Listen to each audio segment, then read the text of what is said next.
विशेष अवसर पर गुरुदेव ने दिए अद्भुत और दुर्लभ जानकारी, जो कि मन को गुरु के चरणों में समर्पित कर अपना भाग्योदय करे। अपने गुरुदेव को प्रसन्न किया, आनंद में पान चबा रहे हैं।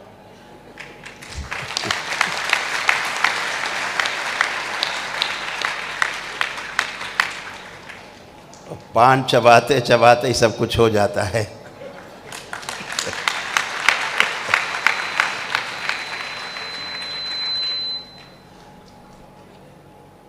जब भी जाप करना है, अभी आपको जो प्रातःकाल से जो आपको दीक्षा होगी,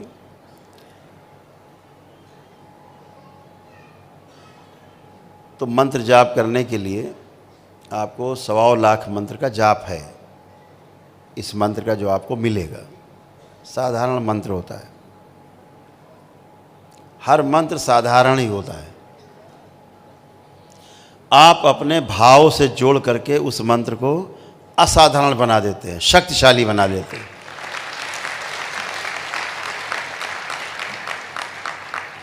शब्द में कुछ भी नहीं रखा, ध्यान रखो।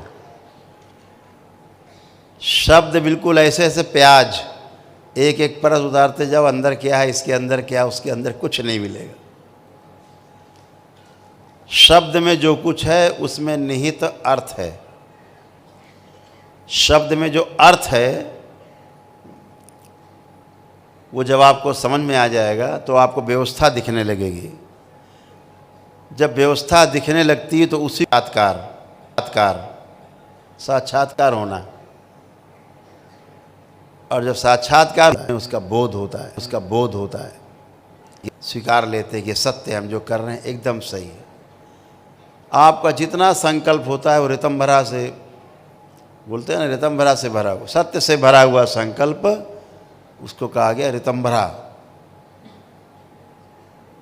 तो सत्य से भरा हुआ जो संकल्प होगा वो आपको साधना के पथ पे आगे ले जाएगा। तो न्याय, धर्म और सत्य के रास्ते पर चलने के लिए बहुत सरल है, लेकिन प्रिय हित लाभ के रास्ते पे चलना बहुत कठिन है। मार काट, छीना झपटी, तोड़ फोड़, हड़पना, तोड़ना फोड़ना बहुत कठिन काम है। सृजन बहुत सरल काम है, सुख देने वाला काम, आनंद करने वाला काम है, आनंदित करने वाला कार्य है। तो जब आप सृजन में लगते हैं, जप में लगते हैं, साधना करते हैं, ध्यान करते हैं, तो सृजन होता है और बुराइयों का विध्वंस होता है।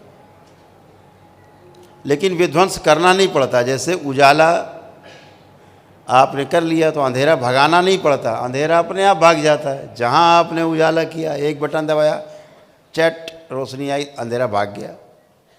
तो अंधेरा नहीं भगाना पड़ा, क्या करना पड़ा? उजाला करना पड़ा। तो आप अपने इस मंत्र को, जो आपको मिलेगा, इसमें जो आपका स्वयं का भाव होगा, वही इन शब्दों से आपके भाव के द्वारा उजाला उत्पन्न करेगा, अंधेरा अपने आप भाग जाएगा। इसीलिए गुरु को कहा कि गुरु का अर्थ है जो आपको अंधकार से प्रकाश की ओर यात्रा कराए। अंधकार से, गहरे अंधकार से, अज्ञानता के अंधकार से, मोह के अंधकार से, भय और लालच के अंधकार से, ईर्ष्या के अंधकार से आपको बाहर निकाले, उपकार के सागर में आपको गोते लगवावे, बार बार गोते लगवावे, वो गुरु है।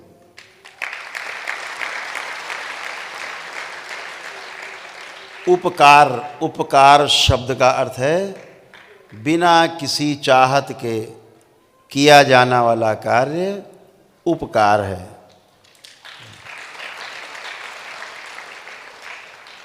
यानी ना तो कोई सम्मान चाहिए, नहीं मान सम्मान कुछ नहीं चाहिए। इसके बिना भी आपके साथ करुणा बरसते हैं, कुछ नहीं चाहिए। यह सिर्फ पूर्ण गुरु ही कर सकता है। जैसे देवी देवता हैं तो क्या चाहते हैं? सम्मान, सम्मान चाहते हैं देवी देवता। जय जयकार करो, पूजन अर्चना करो तो सम्मान चाहते हैं ना। लेकिन जो पूर्ण गुरु है क्या हुआ? वो देवी देवताओं से भी ऊपर चला गया।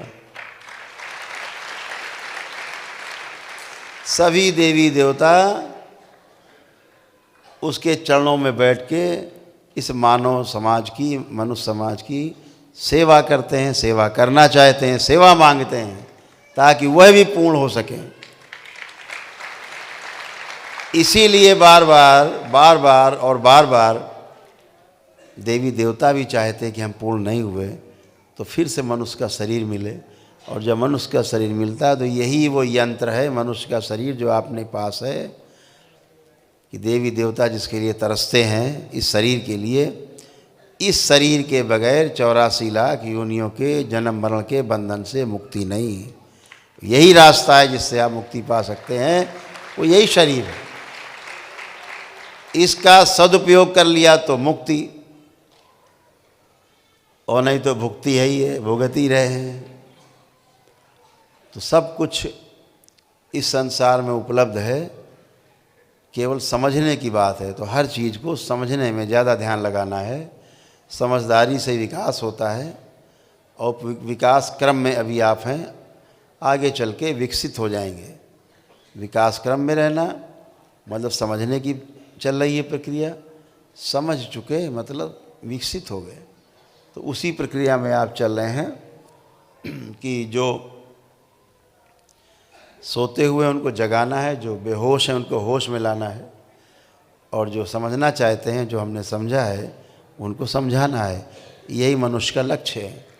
इसी को हमें प्राप्त करना है कि जो पाएं उसको बांटना है। यही मानव धर्म है।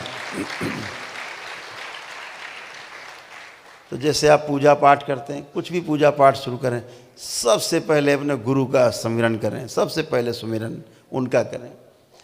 जब भी करें तो उस समय आंख बंद करें, बाबा को प्रणाम करें, माँ को प्रणाम करें और अपनी पूजा अर्चना शुरू करें। शुरुआत भी यहीं से करें और समापन भी बाबा माँ के सुमिरन से ही करें अंत में। तो जो भी आपने अर्जित किया वो सब सुरक्षित रहेगा कवच में, कोई आपका पुण्य ले ना सकेगा। अब तो हिम्मत नहीं कि आपको कोई पुण्य ले जाए, हिम्मत ही नहीं है। वहीं जल जाएगा, भस्म हो जाएगा, आपका पुण्य नहीं छू सकता है। तो सब गंदगी गई, सारे जो दोष थे नष्ट हुए। अब आप इस योग्य हुए कि अभी दीक्षा लेंगे, आगे बढ़ेंगे और एक से एक अलौकिक जो घटनाएं आपके जीवन में घटेंगी उनको साधारण रूप में लेना है। अलौकिक दृश्यों में फंसना नहीं है, खूब आनंद लेना है। लिया आनंद भूल गए, जैसे पिक्चर देख के भूल जाते हैं, ऐसे ही आप आनंद लें और उसके बाद दूसरे काम में लगें अपने। आनंद तो तमाम दृश्य आएंगे जाएंगे, आएंगे जाएंगे, आएंगे जाएंगे, लेकिन जब दृश्य भी समाप्त हो जाते हैं तब एक अद्भुत घटना घटती है, वो स्वयं के साक्षात्कार की होती है।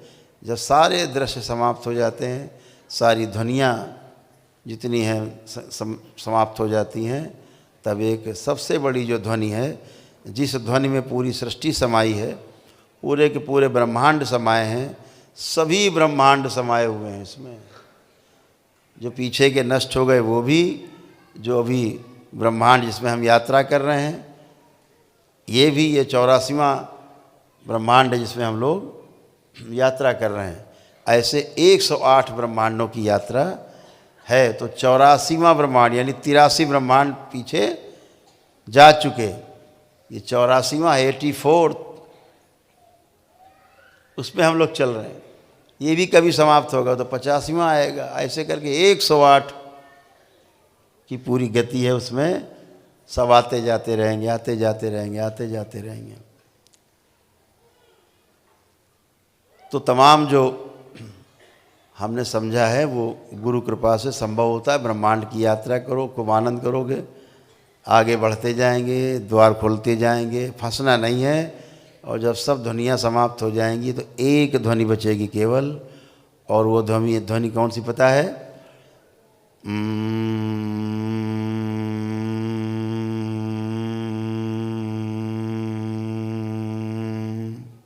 यही बचेगी। कैसे निकलती है ये? ओम। ओम की ध्वनि है जो निरंतर है, सदा से है और सदा रहेगी।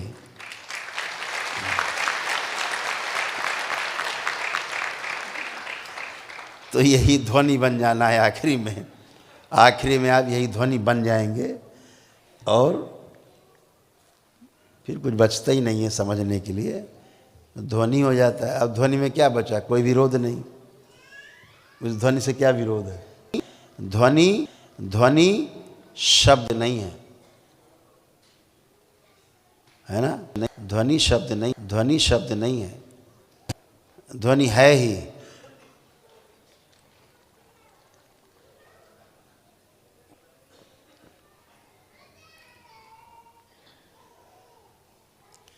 तो आप सभी जब भी कभी प्रार्थना करें, संकल्प करें, जप करें, तप करें, साधना करें, तो सबसे पहले बाबा माँ को सुमिरन करना है। और अपना ध्यान साधना कर पाएंगे रोज़, ना कर पाएँ बाई चांस कभी सफ़र में, तब क्या करेंगे?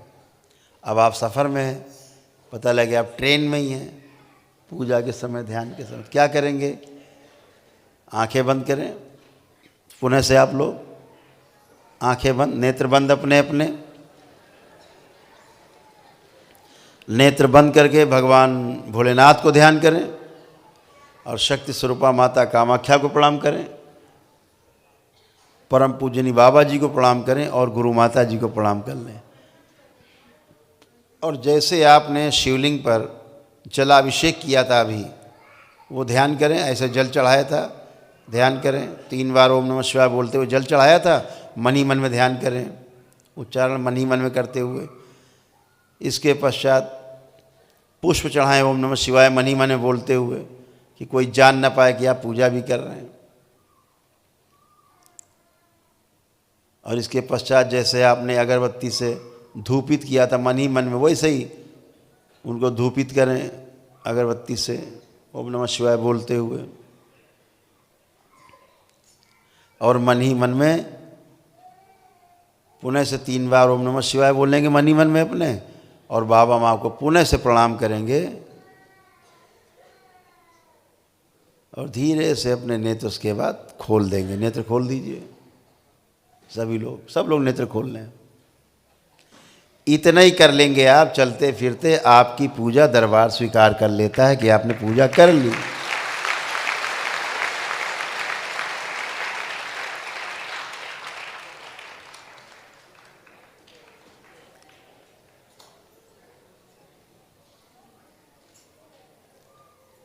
इतनी सरल पूजा है, इतना सरल उपाय है। जहाँ जुगाड़ नहीं वहाँ ये वाला जुगाड़ किया और दरबार स्वीकार कर लेता है कि भाई हमारे शिष्य ने, बाबा स्वीकार कर लेंगे कि इसने आज पूजा कर ली। मतलब आज ये बहुत व्यस्त है ना, सांसारिक कार्यों में या कहीं फंसा हुआ है, तो ये पूजा भी स्वीकार है। इतना ही करना है। तो अब सर्वप्रथम जो आपकी माला है वो, जिसमें बाबा का लॉकेट पड़ा हुआ है, वो माला और निकाल करके ओम नमः शिवाय बोलते हुए शिवलिंग के ऊपर अर्पित कर दें ये माला।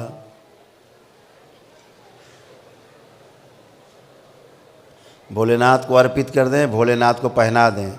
जिसमें लॉकेट पड़ा है वो वाली माला, बाबा का लॉकेट।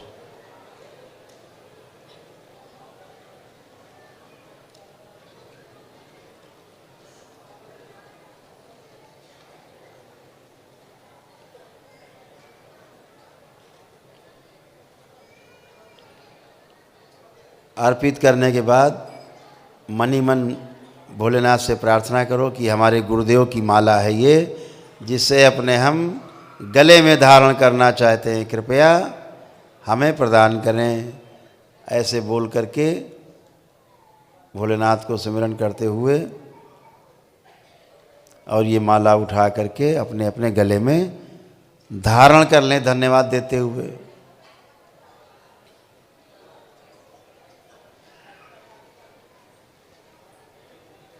ओम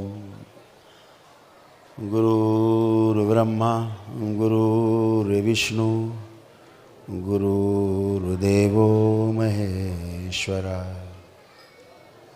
गुरुर्साक्षात् परब्रह्म तस्मै श्री गुरुवे नमः। धारण कर लीजिए।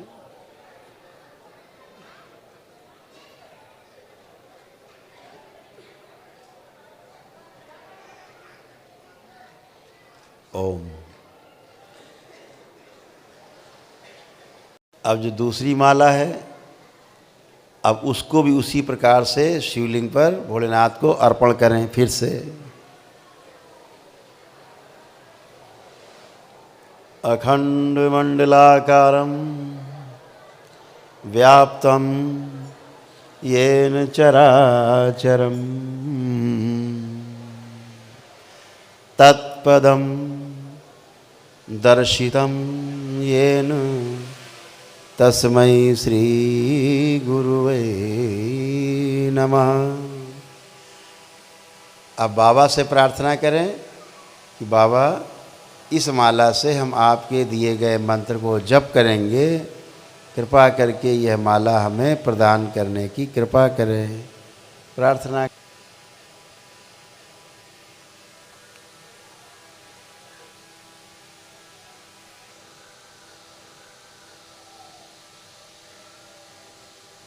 और अपने प्रार्थना करके और माला को उठाएंगे, सुरक्षित अपने पास अपना जो पॉकेट है उसमें रख लें, पैकेट है उसमें रख लें।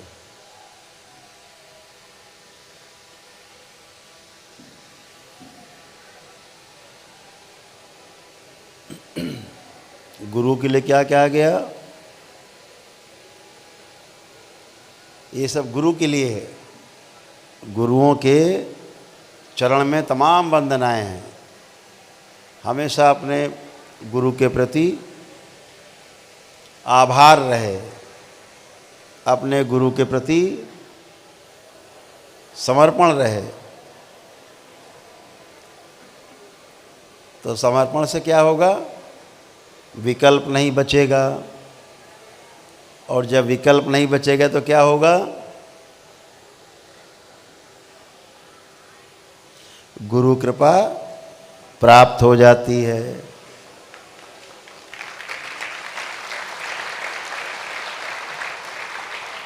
बिना समर्पण के गुरु कृपा प्राप्त नहीं होती। गुरु कृपा करता नहीं, देता नहीं, गुरु से कृपा छीन ली जाती है, लूट ली जाती है। समर्पण किया और कृपा लूट ली हैं। तो बिना विकल्प के किया गया जो समर्पण है वह आपको अनंत की ऊंचाइयों पर पहुंचाता है।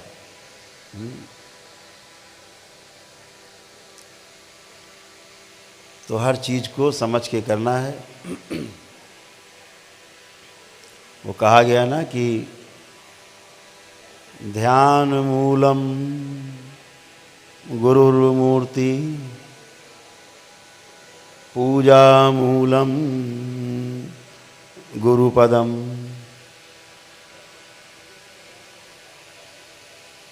मंत्र मूलम गुरुर्वाक्यम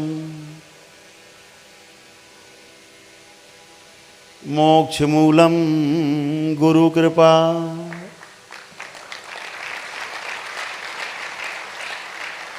बगैर गुरु की कृपा के मोक्ष नहीं है। तो सभी लोग, आप लोग इस बात को हमेशा स्मरण रखें कि हमारे समर्पण से अपने गुरु के प्रति शरीर में तमाम प्रकार के जो अशुद्ध रस हैं उनका नाश होता है और पवित्रता की अधिकता होती है। धीरे धीरे पवित्र होते होते एक दिन ऐसा आता है कि जब आप पावन हो जाते हैं। पावन का अर्थ दोबारा से अपवित्र नहीं होते। ऐसे करते हैं। हमेशा ध्यान रखें कि जैसा आप सोचते हैं, जैसा आप देखते हैं, जैसा आप बोलते हैं, सुनते हैं, करते हैं, आप वैसे ही बन जाते हैं। सबसे बड़ा संकट आज जो विश्व पे है, सबसे बड़ा संकट, वो एकमात्र संकट है जो सारे संकटों को दावत देता है, और वह संकट है पितृदोष। पितरों को मुक्ति ना मिलना, ये संकट सबसे बड़ा पूरे विश्व में है। आप भी संकट में थे जब तक पितरों की मुक्ति आपकी नहीं हुई थी। संकट से आप तभी बाहर आते हैं, समस्याओं से आप तभी बाहर आते हैं जब आप के पितरों की मुक्ति हो जाती है। ये आप सभी ने अनुभव किया। हाँ, अभी सब लोग हाथ उठा के बताएंगे किसने अनुभव किया कि पितरों की मुक्ति के बाद ही संकट जाते हैं, अन्यथा नहीं जाते हैं। देखिए, सबका यही अनुभव है कि पितरों की मुक्ति के बाद ही सारे संकट जाते हैं, अन्यथा नहीं जाते। ना संकट जाते और ना ही कोई ध्यान साधना पूजा पाठ हो पाती, कुछ नहीं हो पाता। तो सबसे पहले उनकी मुक्ति आवश्यक। तो दरबार ने आपको इस लायक बनाया, बाबा माँ ने इस लायक बनाया, भगवान भोलेनाथ और माता कामाख्या ने इस लायक बनाया कि आप अपनी जप तप साधना अनुष्ठान तप ध्यान साधना सब कर सके निर्बाध रूप से, कोई बाधा न उत्पन्न हो, और सारे पुण्य आपके पास इकट्ठे होते जाएं, बढ़ते जाएं, बढ़ते जाएं, और एक विराट भंडार आपके पास पुण्य का हो। हम भी स्वस्थ रहें, दूसरों को स्वस्थ कर पाएं, ऐसा पुण्य हो। अभी आप मंत्र दीक्षा में प्रवेश पाए हैं, उनकी सोचो जो चौथा लेवल की दीक्षा लेके घूम रहे हैं कि पांचवी कब मिलेगी, तंत्र दीक्षा, खूब विराट ऊर्जा का भंडार लेके घूम रहे हैं, है ना। तो अभी तो उनको अभी ये नहीं दी गई है शक्ति कि कुछ गड़बड़ कर सके, नहीं तो अभी कुछ गड़बड़े कर डालेंगे। इतना विराट ऊर्जा लिए घूम रहे, ट्रक लिए घूम रहे, पता नहीं किस पे चढ़ा दें। तो उनसे कहा जा रहा है भैया ट्रक खड़ा रहे ना तो पैदल पैदल चलो, ट्रक तुम्हारा ही है, फिर आराम से दौड़ाना इसको।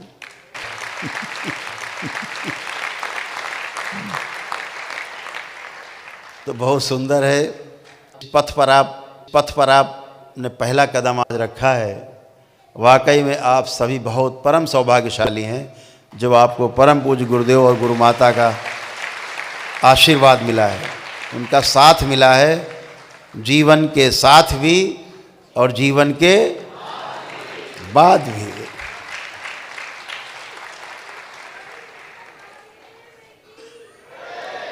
ऐसे गुरुदेव का आपको साथ मिला है जो पूर्ण है, जो आपको हर क्षण आपको अनुभव कराते हैं अपनी पूर्णता का, दिव्यता का आपको अनुभव कराते हैं, आप अनुभव करते हैं, इसलिए आप हृदय से जुड़ पाते हैं। यहाँ बैठे इतने लोग हैं, जब भी आपने बाबा को पुकारा होगा, माँ को पुकारा होगा, तो निश्चित रूप से बाबा माँ आपको अनुभव हुए होंगे कि बाबा माँ ने हमारे बिगड़े काम संवारे और बाबा माँ ने हमारी सुनी। ऐसे कितने लोग हैं, हाथ उठाएं। देखिए सभी लोग हैं, जिसने सुमिरा बाबा माँ को, बाबा माँ ने तुरंत उनको अनुभव कराया कि हम बेटा हैं, आपके साथ में हैं। तो बाबा माँ हमेशा हमेशा के लिए आप सबके साथ में सर्वत्र हैं, सर्वत्र। तो दरबार की नित्य नई शक्तियाँ खुलती रहती हैं, कुछ शक्तियाँ अभी रात्रि में खुलना शेष हैं। इसलिए हम चाहेंगे कि दीक्षा का कार्यक्रम प्रातःकाल से 8 बजे से शुरू हो, जिसमें आप लोग आ सकें। फिर 8 बजे दीक्षा शुरू हो, मंत्र दीक्षा, उसके पश्चात तंत्र दीक्षा के लिए चयन और तंत्र दीक्षा हो। क्योंकि 26 तारीख से दंडवत यात्री जो है यहाँ से पद यात्रा शुरू करेंगे कानपुर के सरसैया घाट तक, और वहाँ पहुँच के कल 26 तारीख को रात्रि विश्राम करेंगे, 26 को वहाँ विश्राम करेंगे, और 27 को अगले दिन वहाँ से दंडवत यात्रा करते हुए करौली शंकर महादेव धाम के लिए 4 दिन की दंडवत यात्रा करके यहाँ 5वें दिन पहुँचेंगे।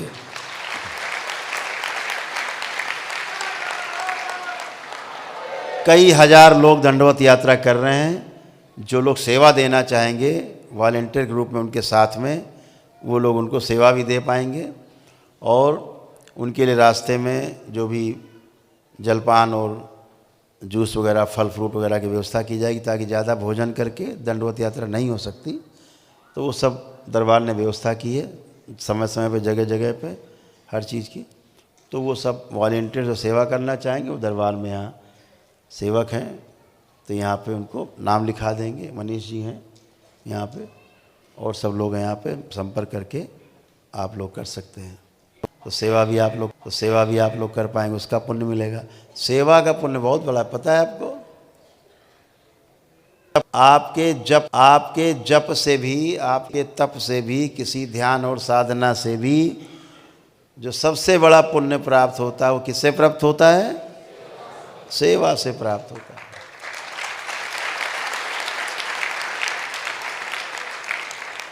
दरबार के जो सेवक हैं ना, ये ज़्यादा जप तप नहीं करते, ज़्यादा सेवा से इन्हें पुण्य प्राप्त है जो आपको जप तप से प्राप्त होते हैं।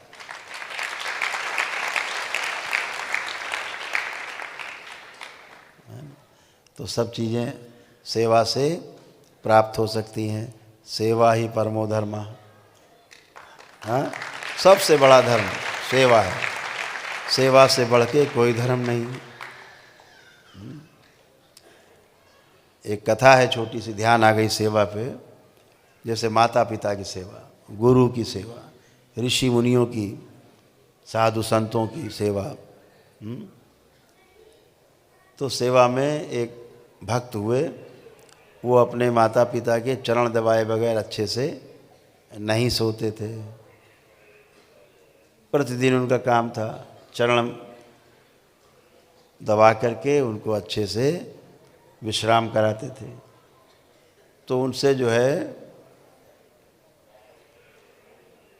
बहुत खुश हो गए ब्रह्मा जी, बहुत प्रसन्न हुए कि तो इतना बड़ा त्यागी कि बगैर माता पिता की सेवा किए कुछ भी, खाना पीना है तो माता पिता, हर चीज़ आज्ञा लेके करना और बगैर उनकी आज्ञा के कोई काम ना करना और हमेशा माता पिता के प्रति समर्पित रहना, सेवा करना। जैसे श्रवण कुमार थे,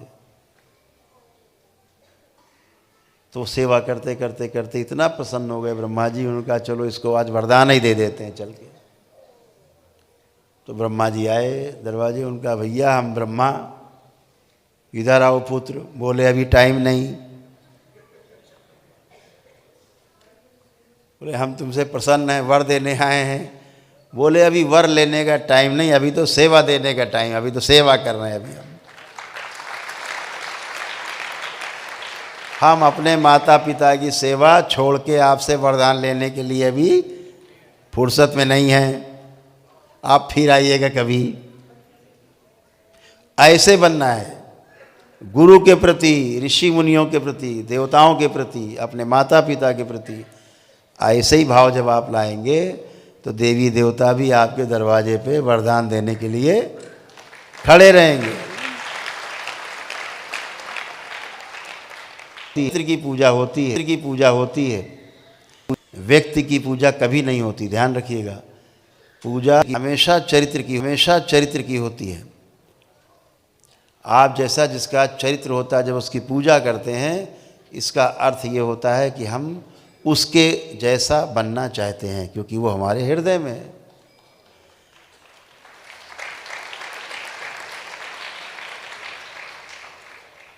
तो हमारे जो हृदय में है उसी को हम घर में फ़ोटो लगा देते हैं। अगर हमारे हृदय में ना हो तो उसकी फ़ोटो भी नहीं लगाएंगे हम। ऐसा होता है कि नहीं होता?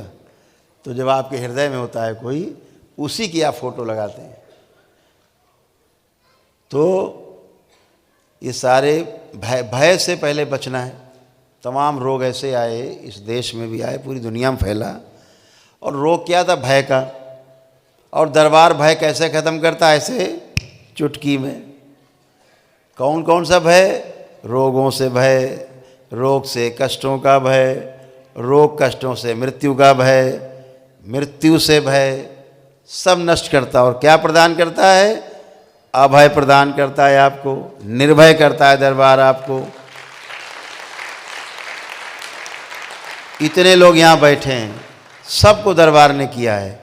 किसी को भी अगर मृत्यु का भय हो, किसी को अभी भी, तो हाथ उठा सकता है कि हमको मौत से डर लग रहा है, डर लगता है, बता सकता है।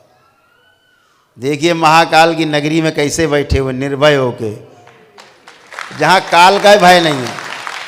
एक हाथ हजारों लोगों में भी नहीं उठ रहा है, किसी में मृत्यु का भय नहीं। ये किया है हमारे परम पूज्य गुरुदेव, हमारी गुरु माता ने, ये किया भोलेनाथ ने और माँ ने। आपको इतना निर्भय किया है कि मृत्यु का भी भय नहीं, काल का भय नहीं। काल खुद ही भयभीत है। क्यों? कि हम महाकाल के आप शिष्य हैं भोलेनाथ।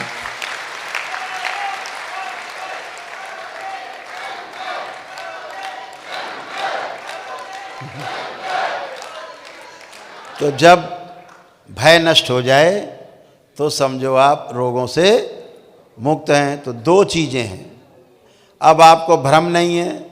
जैसे पहले भूत प्रेतों का भ्रम होता था, भय लगता था, पहले लगता था भय, भूत प्रेतों से हाथ उठाए लगता था भय, उठाइए हाथ, कोई निश्चिंत रहिए, लगता था। देखो कितने हाथ उठ रहे हैं। अब जिनको जिनको भूत प्रेत से भय लगता है वो हाथ उठाएं, सबके हाथ नीचे। तो भूत प्रेत का भय समाप्त। अब लगता खिलौना टाइप के, क्या पागलपन था, कैसे भूत प्रेत, एक थप्पड़ मारो हजारों मर जाते हैं। तो भूत प्रेत का भी भय नहीं। तो क्या होता था? भूत प्रेत क्योंकि भ्रम था। तो बाबा के जब भक्त बने आप पक्के वाले, तो दो चीजें गई, एक तो भ्रम समाप्त हुआ और दूसरा भय समाप्त हुआ।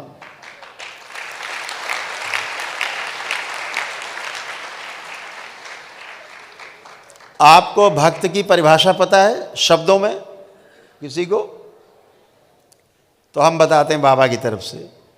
भक्त जो शब्द है उसमें निहित जो अर्थ है, शब्द में अर्थ क्या है? भक्त शब्द का अर्थ क्या है? वह व्यक्ति, वह मानव जो भ्रम और भय से मुक्त हो, वह भक्त है।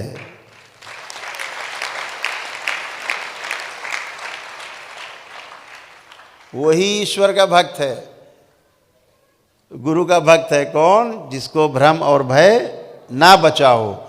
ये दोनों ही आप में नहीं है, इसलिए आप पक्के वाले भक्त थे और इसीलिए आज आप शिष्य बन पाए। पहले भक्ति और फिर शक्ति के लिए प्रवेश किया आपने, मंत्र दीक्षा में प्रवेश किया है। तो ऐसे तमाम शब्दों के अर्थ में जरूर जाना है, भय से मुक्त दरबार रहना का है। ऑफिशियल चैनल करौली सरकार ईश्वरीय चिकित्सा विज्ञान केंद्र चैनल को जरूर सब्सक्राइब करें। नमः शिवाय।